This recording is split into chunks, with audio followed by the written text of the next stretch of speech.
ወመንፈስ ቅዱስ አሐዱ አምላክ አሜን። ይህች ቤተክርስቲያን የምትገኘው በወላይታ ሀገረ ስብከት በኪንዶ ዲዳ ወረዳ ቤተ ክህነት ሞጊሳ ቀበሌ ውስጥ የምትገኝ ሞጊሳ አርበ መለኮት ቅዱስ ዮሐንስ መቀኞ ቤተክርስቲያን ናት።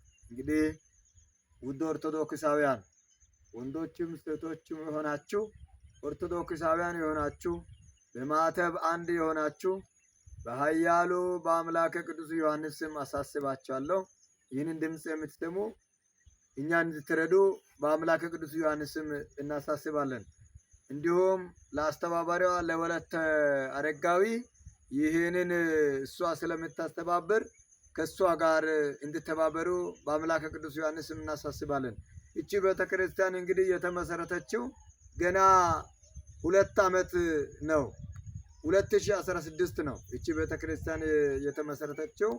እንግዲህ 2016 በፊት 20 ዓመት ሙሉ ከመንግስት ይዞታ ተጠይቀው መንግስትም ይሁን በአካባቢ ማንኛውም ሰው ምላሽ ሊሰጥ አልቻለም።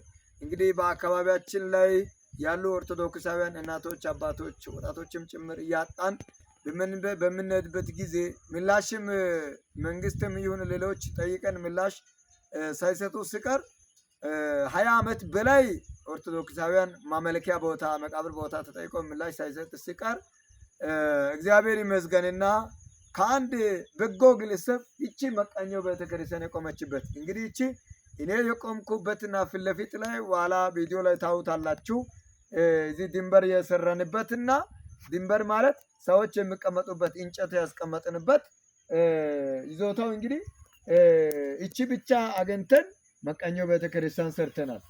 የእግዚአብሔር ቤተሰቦች መቀኞ ቤተክርስቲያን ሰርተን ታቦት ሕግ ውድት የሚያደርግበት በዓላት በምናከብርበት ቦታ ስለሌለን ይህንን የሚታየው ዛፍ ይሄ እንግዲህ ሰዎች እንዲቀመጡ እንጨት ካስቀመጥበት በኋላ ጀርባ ያለው ጀምሮ ታች መንገድ አለ እስከ ታች ድረስ። ይሄ ደግሞ ፊት ለፊት የሚታየው ሳር የሚገርማችሁ ለበዓል ለምነን ነው አጭዱ ብለን ለምነን። ምክንያቱም ሰዎች እንግዲህ እንደገና ይህን ሳር ከረገጡ ሌላ ችግር ነው የሚፈጠረው። ስለዚህ ሰዎች ደግሞ በዓል ለማክበር የሚመጡ እንግዲህ ለምን አንረግጥም ለምን ረገጣቸው የሚባል ነገር የለም። አያውቁም። የቤተክርስቲያን ይመስላል። ምክንያቱም ቤተክርስቲያን ይዞታ መጀመሪያ በግለሰብ ይዞታ ላይ ስለተመሰረተ እንግዲህ የኛ ማለት አንችልም። ምክንያቱም አራቱን ማዕዘን የሌላ ቤተ እምነት ተከታይ ነው ይዞታው ማለት ነው።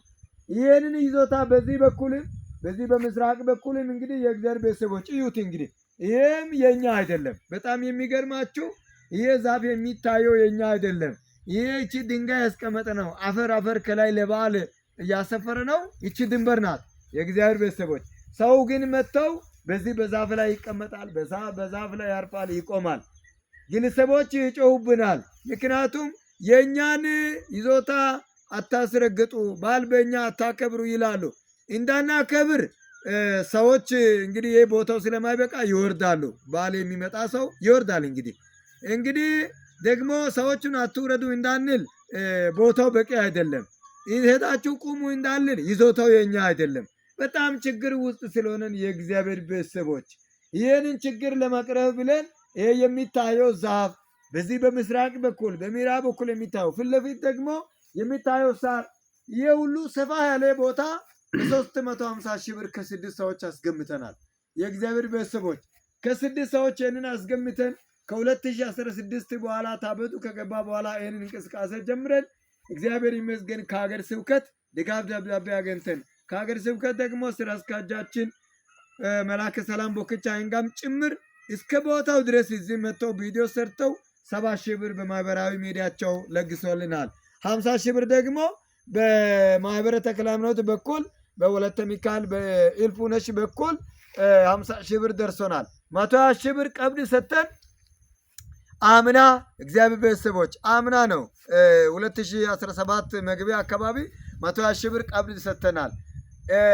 ከ2017 እስከ ዛሬ እንሰጣለን ያለን እንግዲህ 2017 መጨረሻ አካባቢ ጀምረን ይኸው 2018 ላይ ይህንን ብር እንግዲህ የእኛን ቀሪ ገንዘብ ማሰጡ ከሆነ ባልንም አታከብሩን፣ የእኛንም ይዞታ አትረግጡን የሚል ነገር መጣ።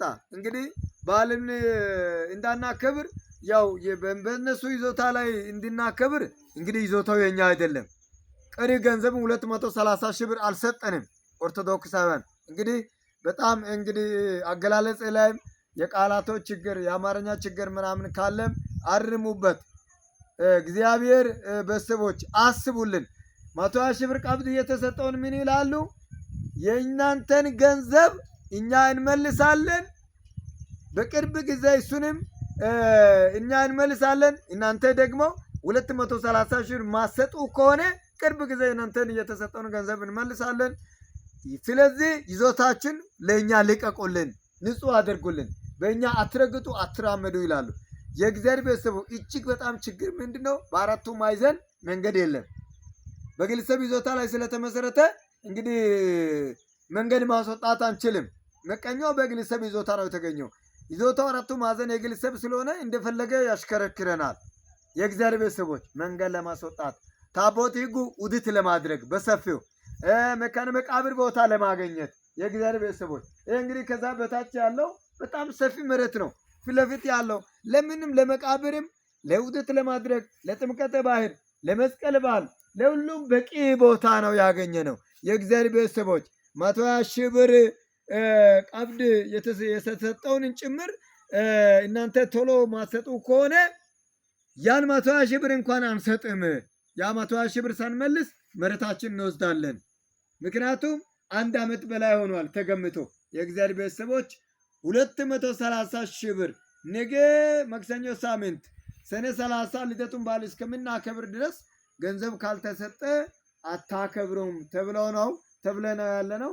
የእግዚአብሔር ቤተሰቦች ከቻላችሁ የእግዚአብሔር ቤተሰቦች ለእኛ ድረሱልን። 230 ሺህ ብር በመለገስ የእኛን ችግር አቃለሉልን። የእግዚአብሔር ቤተሰቦች ድረሱልን። የድረሱልን ጥሬ ነው። የእግዚአብሔር ቤተሰቦች እንግዲህ መቃኞ ደርሶ አይደለም፣ በመቃኞ ነው ታቦት ነው ያስገባ ነው። የእግዚአብሔር ቤተሰቦች የታቦት ሕጉ በሚገባበት ጊዜ የዛሬ 2 ዓመት በፊት 87 ሰው በላይ የተጠመቀበት፣ አሁንም ሰው እየመጣ እየተጠመቀ ያለበት፣ ዛሬም እግዚአብሔር ይመስገን 3 ወጣቶች ተጠምቀዋል። ሰው እየመጣ ነው። ስመ ክርስትና ሀብተ ወልድን እያገኘ ነው። ግን እግዚአብሔር ያሳያቸው። እቺ ስጋው ወደሙ ውጭ በሚወጣበት ጊዜ በረንዳ ወተን ነው። ያው ብዙ ችግር አለ። ግን በዚህ ችግር መካከል መሬት ገዝተን ታቦት ሕግ እያኖረን ነው። ታቦት ሕግ ቤተክርስቲያን እየሰራንን እና የእግዚአብሔር ቤተሰቦች 230 ሺህ ብር በመስጠት ነገ ዓመታዊ ክብረ በዓል መጥምቀ መለኮት ቅዱስ ዮሐንስ በዓል እንድናከብር እንድትረዱ በአምላክ ቅዱስ ዮሐንስ ስም እናሳስባለን። እግዚአብሔር በቸርነቱ በምሕረቱ በያላችሁበት በሰላም በምሕረቱ ይጠብቃችሁ፣ በጎደለው ይተካላችሁ፣ ያለውን ይባርክላችሁ። እግዚአብሔር አምላክ በቸርነቱ ይጠብቃችሁ። አምላክ ቅዱስ ዮሐንስ ረድኤት በረከት ከእኔና ከእናንተ ከሁላችን ጋር ይሁን። እግዚአብሔር ይስጥልን።